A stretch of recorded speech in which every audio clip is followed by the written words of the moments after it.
What about bullies? Perpetrators always feel that they're a victim first.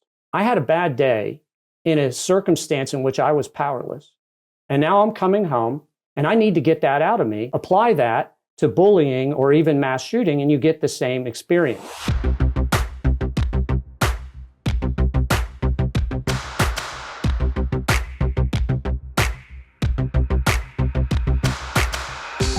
Dr. James Kimmel Jr. He is a lecturer in psychiatry at the Yale School of Medicine, the founder and co-creator of the Yale Collaborative for Motive Control Studies, and the developer of the behavioral addiction model of violence. He researches violence prevention, motive control, revenge cravings, justice addiction, non-justice studies, and mental health peer support services. He takes a very, very interesting approach to an important topic of violence. He created savingcain.org, which is an effort to save lives by offering support, resources, and compassion, not to the victims, which of course he has all of those feelings for victims and survivors, but to those considering murder, terrorism, mass shootings. And that is so important because prevention is so important. So I said those considering this, and there are places to go for help. This empathetic guest had the foresight to offer support to assist people that are contemplating revenge or other tragic decisions. And to me, that is very fascinating. You had an interesting life experience. I wish you would share that with people, because I think we have different points in our lives that are moments where we come to a precipice and we have to make decisions that become life-altering. And you talk about a time in your final years of high school when you say you were being bullied and some classmates, it just infuriates me to even think about this, but they snuck onto your property and shot your beagle, Paula, and the police didn't do anything. Talk about your experience when that happened, because I think that set you on this path. Oh, there's no doubt that it did, in fact, set me on this path. It changed my life. I had two really big pivot points in my life, and that was the first one, Dr. Phil. And just as you said, I had been being harassed and bullied for several years through high school. I grew up in the country in central Pennsylvania on a farm, and by the time, these kids were essentially my neighbors, other farm kids out in the country. But I wasn't a legitimate farm kid in the sense that my dad was an insurance agent. We lived on my great-grandfather's farm. So I wasn't accepted into the in-group there. And I desperately wanted to be part of that in-group. I wanted to be a farmer. That's my number one career goal when I was in high school, was to be a farmer, until I was so firmly rejected by these guys, which was a painful, painful experience. But it culminated one night while we were all home asleep in this, along this one-lane country road, just sort of half awake, and I hear a pickup truck coming down the road and stopping in front of our house, which is an unusual act in its own right, but it was enough to just grab my attention. And I looked out the window and I could see it was one of their trucks. And moments later, there was a gunshot. This woke everyone up. The person that fired the gun ran back, got in the truck, and they took off down the road. We looked around the house to see if there was any damage, bullet holes, anybody was hurt. No one was hurt. Went back to bed eventually. One of my jobs on our farm, it was a pretty small operation in terms, because we weren't making our living from it. So we had a herd of Angus cattle and some hogs and chickens, and one of my jobs before going into school in the morning and getting on that bus was to go out and feed the animals and water them and take care of our dog, our hunting dog, Paula, the beagle. And when I went up to her pen, I found her laying dead in a pool of blood with a bullet hole in her head, which was just the most, as you can imagine, the most shocking experience to imagine. I mean, obviously humans experienced far worse violence than that, human on human violence. Some terrible things occur. But when you're living in the country and you walk upon something like that, it shakes you. And I can tell you now, in hindsight, as a researcher, that exploded in my mind a desire to retaliate against these guys. I wanted justice, and I wanted it absolutely desperately. And nothing was going to stop me from getting it. Well, my parents called the state police. They came. These were in the days of things like this, and bullying and stuff between kids didn't really matter very much, not at that level. And this was well before school shootings had ever occurred. And it was ignored. And 2 weeks later, I was home by myself again, but pretty late at night. And they came back. The pickup truck came. And there was, I looked out the window after an enormous, for me, explosion where they had blew our mailbox off its post, with like a half stick of dynamite. Crazy stuff. I mean, just you wonder why, right? Yeah. Well, anyway, that was it for me. And my justice craving was now unleashed. And, I'd grown up with guns all my life. We had plenty of hunting weapons in our house, and my dad had a handgun in his nightstand, and I grabbed it and I ran out the door, and I took off after these guys. Took me a good bit of time to catch up to them. I was probably hitting nearly 100 miles an hour on this country road, and I chased them onto one of their farms, and I cornered them by a barn. And I had my high beams on them, and there were three of them, three heads in the rear window of a pickup truck, and they got out and just sort of stared back at me, dumbfounded like deer, kind of, who's this? Because it took me a while, so they wouldn't necessarily know who it was. They had no weapon. They didn't know I had one. And it was my opportunity to get justice. And I reached down and I grabbed that gun and I unlocked the door and I started opening it. And thank God, at the very last second, I just had this sort of illumined moment, this sudden awakening that if I killed those three guys, and it would have been so easy, I'd have killed me, the guy that I knew I was for those 17 years.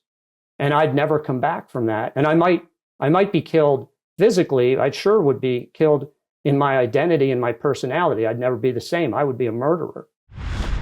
Almost half of school shootings are over in the first few minutes. We need to prevent it before it happens. Let's take a look at what happened in Uvalde.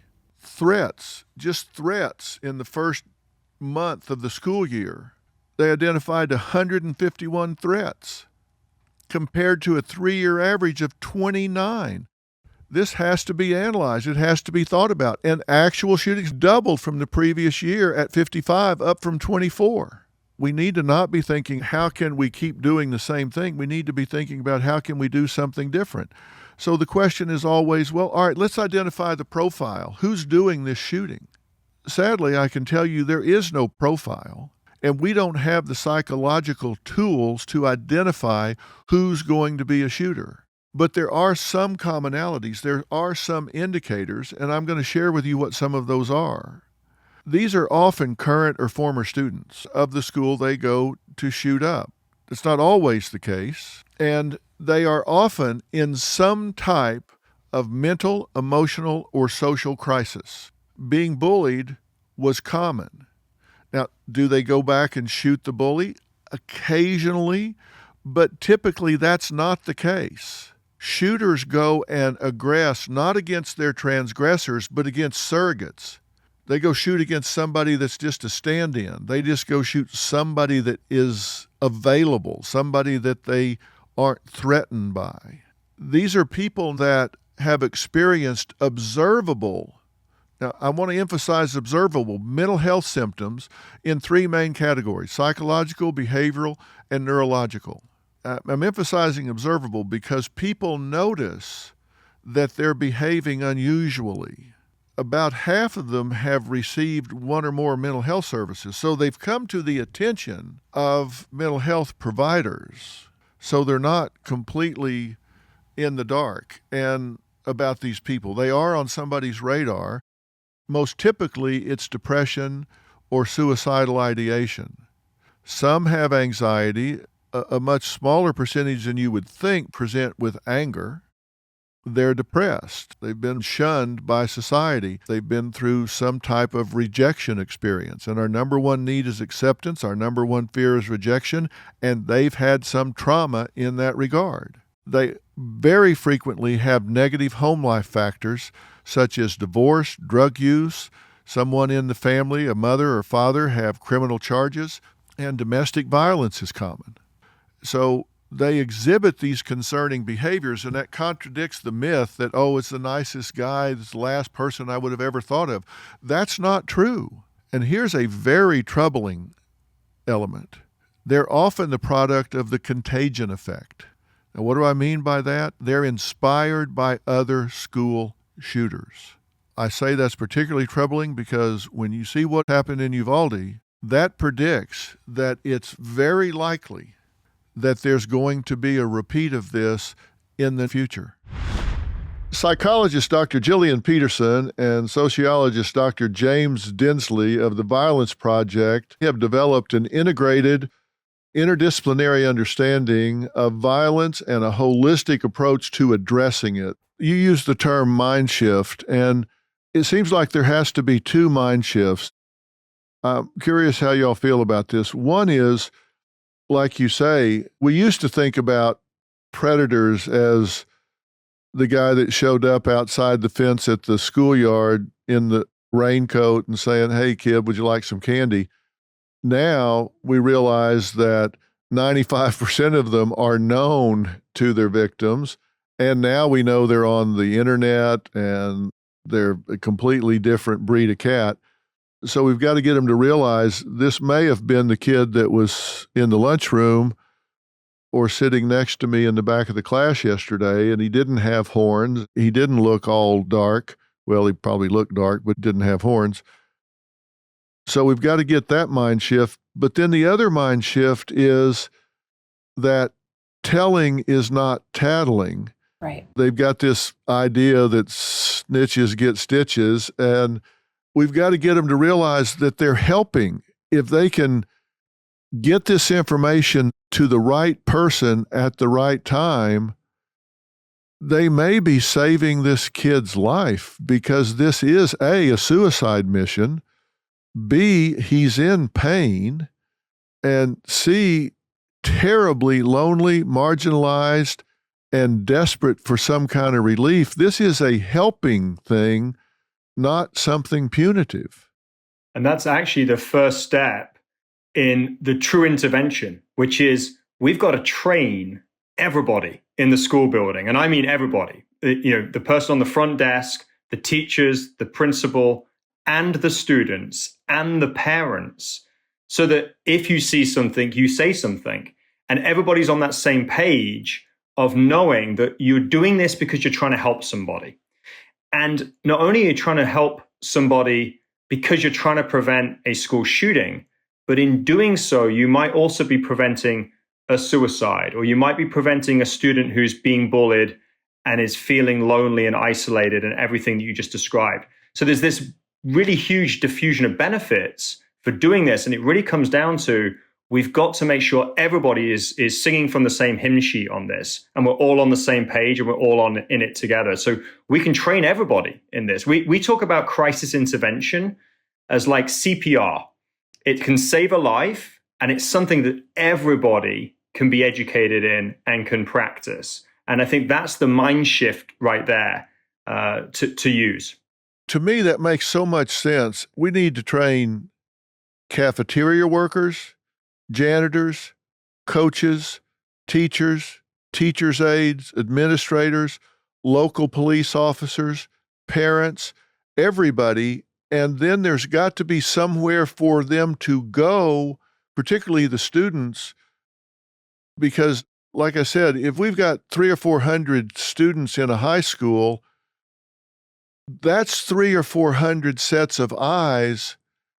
A school counselor's not going to see this the way the kids are going to see it. They can see it sitting back there in geometry. They can see it in gym. They can see it in the lunchroom, but they've got to have somewhere that they can anonymously report this so they don't feel like they're putting themselves in jeopardy. Because if they're wrong, and most of the time they probably will be, but they've only got to be right occasionally to save lives. But right or wrong, they've got to know that they can do this anonymously, and then it's going to be acted on.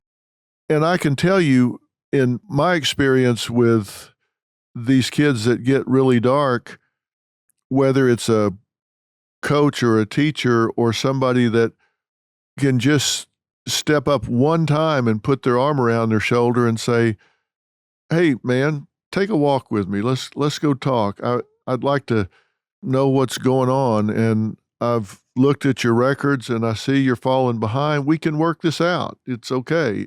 I understand you broke up with this girlfriend or whatever, but I'd like you to help me in the office after school or something for a while." Anything that makes them feel like there's a reason to get up tomorrow, and then they can contact the parents and find out if all these other things, the early childhood trauma that's unresolved, what was the crisis point? What do you find out about the family dynamic once you find out what's going on in the home?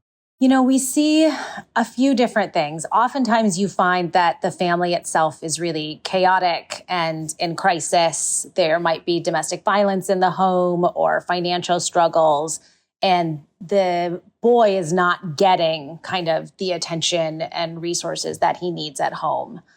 Once in a while, you'll see a parent who maybe does see some of the warning signs and almost kind of amplifies the risk. So does things like is then taking them to shooting ranges and buying them guns and not monitoring social media, where it's, almost sort of next level in terms of pushing them further down that pathway. So we see both of those things. Where are most of the shooters getting their guns?